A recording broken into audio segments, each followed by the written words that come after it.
Hi, Cardinals. This is the Twits part 3. So last time I read, I believe we remember about the wormy spaghetti. So not one of my favorite parts. It's so gross.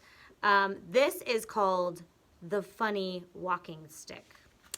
To pay Mrs. Twit back for the worms and his spaghetti, Mr. Twit thought up a really clever, nasty trick.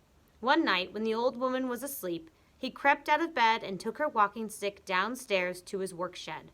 There, he stuck a tiny round piece of wood, no thicker than a penny, onto the bottom of the stick.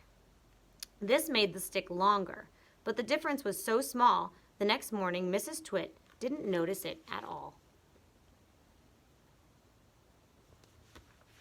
The following night, Mr. Twit stuck another tiny bit of wood. Every night he crept downstairs and added an extra tiny thickness of wood to the end of the walking stick.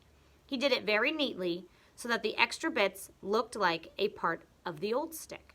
Gradually, but oh so gradually, Mrs. Twit's walking stick was getting longer and longer. Now, when something is growing very, very slowly, it is almost impossible to notice it happening.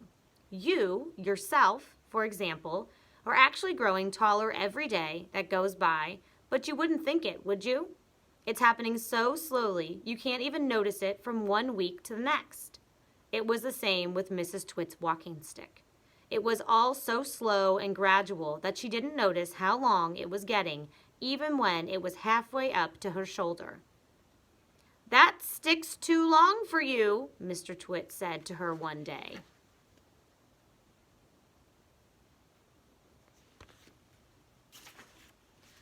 "Why, so it is," Mrs. Twit said, looking at the stick.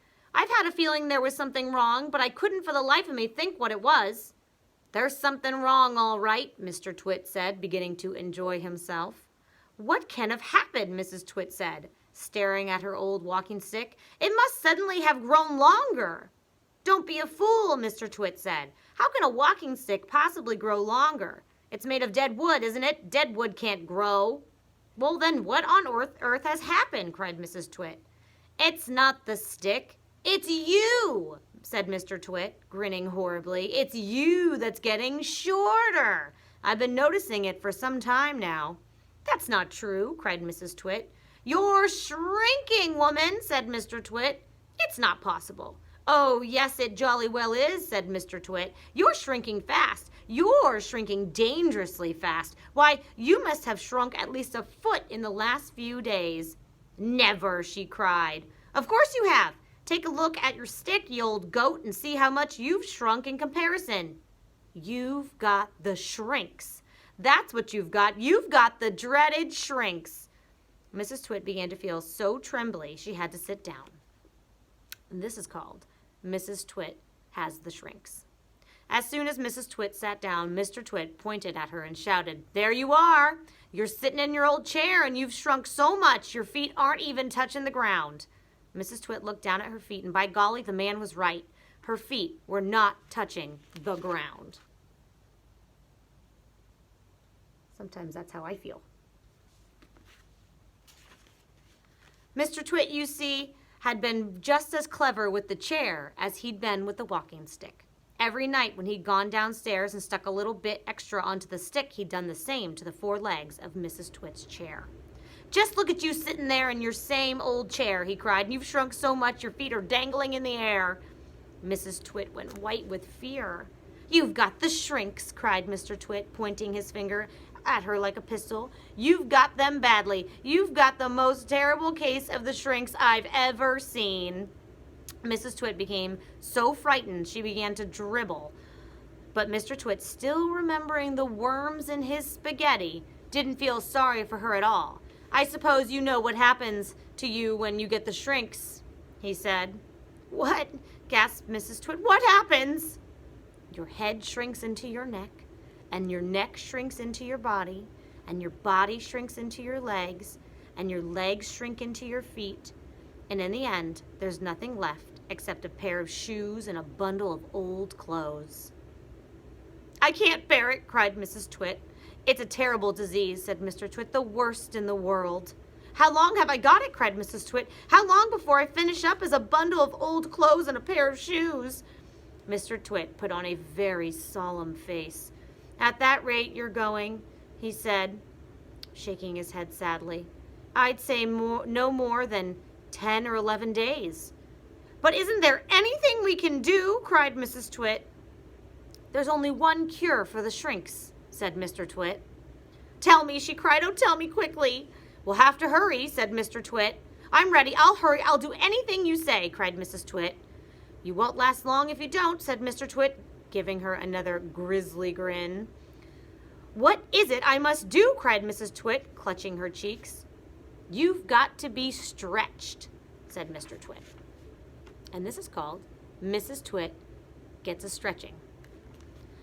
Mr. Twit led Mrs. Twit outdoors where he had everything ready for the great stretching. He had 100 balloons and a lot of string. He had a gas cylinder for filling the balloons.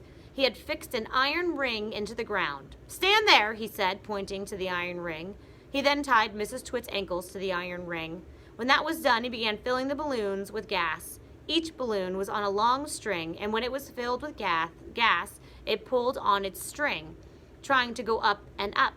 Mr. Twit tied the ends of the strings to the top half of Mrs. Twit's body. Some he had tied around her neck, some under her arms, some to her wrists, and even some to her hair. Soon there were 50 colored balloons floating in the air above Mrs. Twit's head. Can you feel them stretching you?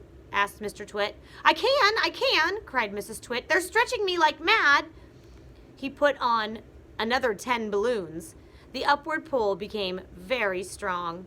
Mrs. Twit was quite helpless now. With her feet tied to the ground and her arms pulled upward by the balloons, she was unable to move. She was a prisoner, and Mr. Twit had intended to go away and leave her like that for a couple of days and nights to teach her a lesson. In fact, he was just about to leave when Mrs. Twit opened her big mouth and said something silly. I like the ones tied to her hair up there. Are you sure my feet are tied properly to the ground? She gasped. If those strings around my ankles break, it'll be goodbye for me. And that's what gave Mr. Twit his second nasty idea. And we're going to stop there for today. But the next section is called Mrs. Twit Goes Ballooning Up. All right, hope to see you guys soon. Bye.